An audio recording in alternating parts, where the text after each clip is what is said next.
Today's second video, viewers. Firstly, death toll from the attack on Muslim community in Gondar city has risen. We have now a statement from a body. Though the government is silent, it's not telling us the number of people killed, injured. But Addis Ababa Islamic Affairs High Council has released a statement about the death toll, and some other claims have been made by Addis Ababa Islamic Affairs High Council about what happened in Gondar. Secondly, Somalia was today a new speaker of lower house is due to be elected in Somalia. Yesterday, upper house speaker was elected. But before today's election of lower house speaker, we are seeing some serious escalation of tensions.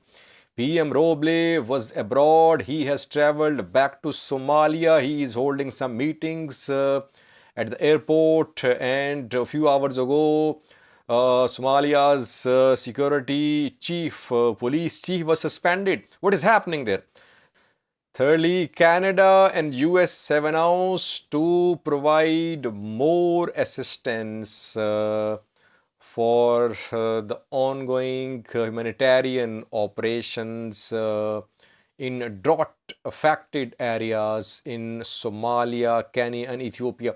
And lastly, viewers, government officials claim that Oromo Liberation Army has been completely pushed out of a zone of BG. We know that Oromo Liberation Army had its presence in BG. I shared a clip a few days ago showing Gumas fighters and OLA instructors.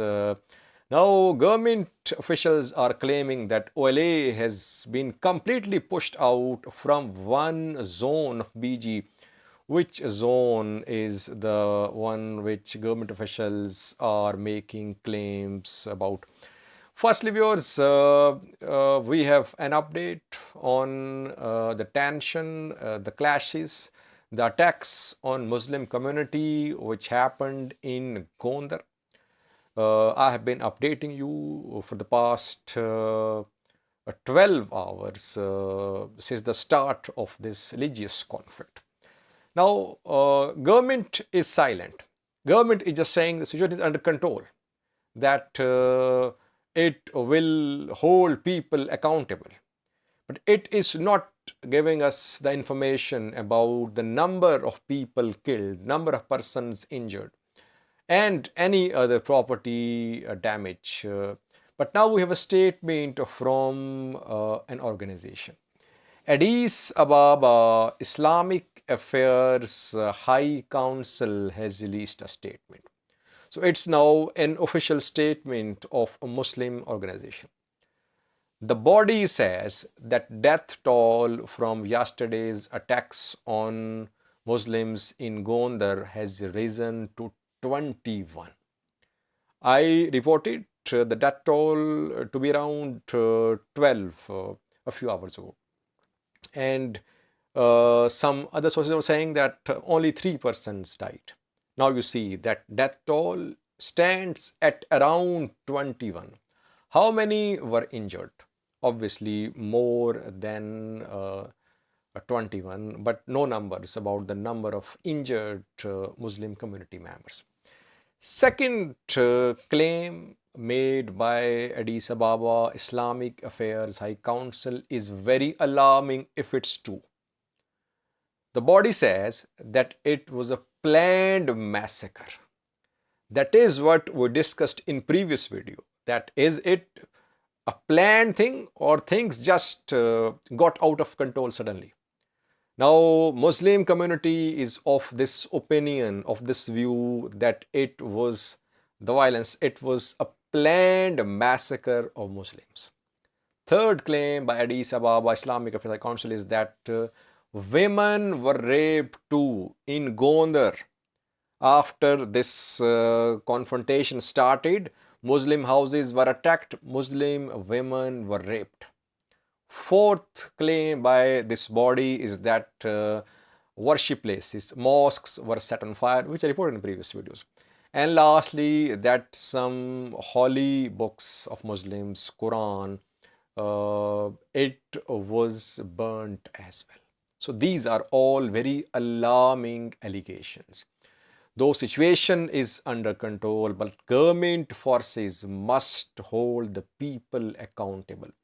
The perpetrators must be pointed out and they must be arrested immediately. Otherwise, we could see an aftermath, a reaction against what happened in Gondar. I reported about a protest in Addis Ababa last night. It was a massive protest, and reportedly more such demonstrations are being planned. So far, government has not responded to the claims made by Addis Ababa Islamic Affairs High Council about death toll and that it was a planned massacre of Muslim community in Gondar. Secondly, viewers, we have a new story from Somalia. Today, new Somalia's lower house speaker is due to be elected. Yesterday, upper house speaker Abdi Hashi was elected. But before today's election, serious escalation is being seen. General Hijar, Somali police chief, a few hours ago said that the election should be postponed. He said that he was not in a position to guarantee the security of the election venue. What happened after that? After that, PM Roble directed African Union forces to take over the security of the venue. That African Union troops should conduct they should take over the security for a smooth electoral process for the election of lower house speaker.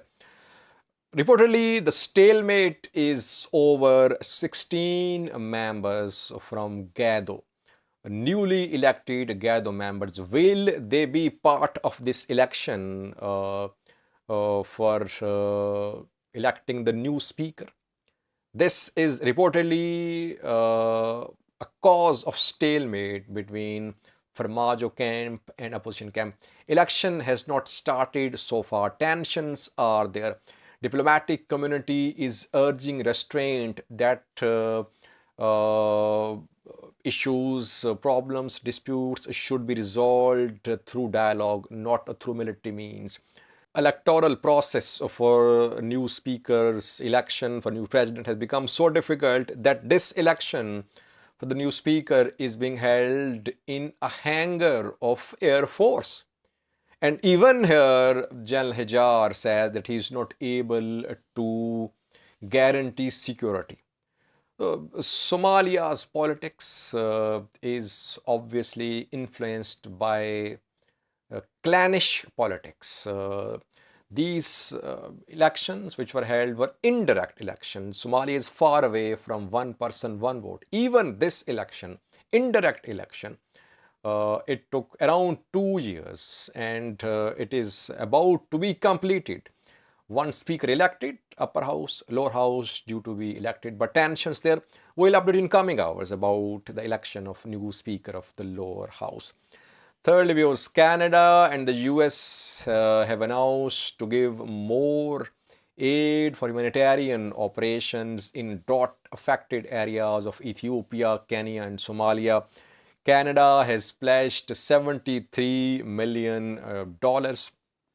US has pledged additional $200 million for humanitarian operations in Ethiopia, Kenya, and Somalia in drought-affected areas. US is the largest single country donor for humanitarian operations in Ethiopia. In just 22 alone, 22 fiscal year, US has given around $361 million to Ethiopian government. US aid will be spent through US State Department and US aid. So all this aid pledged will be spent through aid agencies, not through Ethiopian government. Lastly, viewers, Ethiopian government officials say that they have cleared one zone of BG and OLA fighters have been pushed out of this zone. Local officials say that the Bath Wareda, where there was heavy presence of OLA and OLA-backed elements, has been completely cleared and OLA fighters have fled the area towards East Walaga.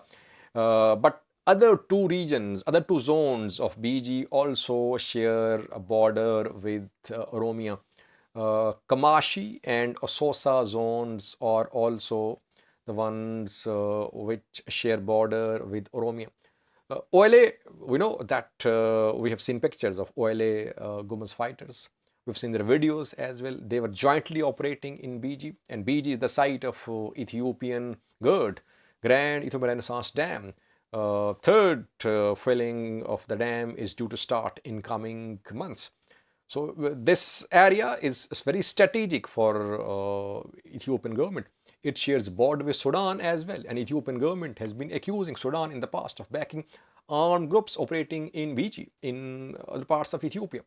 So we have seen deployment of Ethiopian National Defense Force, regional forces from SNPR, from Sidama, from Amhara, from other regions in BG to ensure the security of GERD and to bring stability and peace in BG.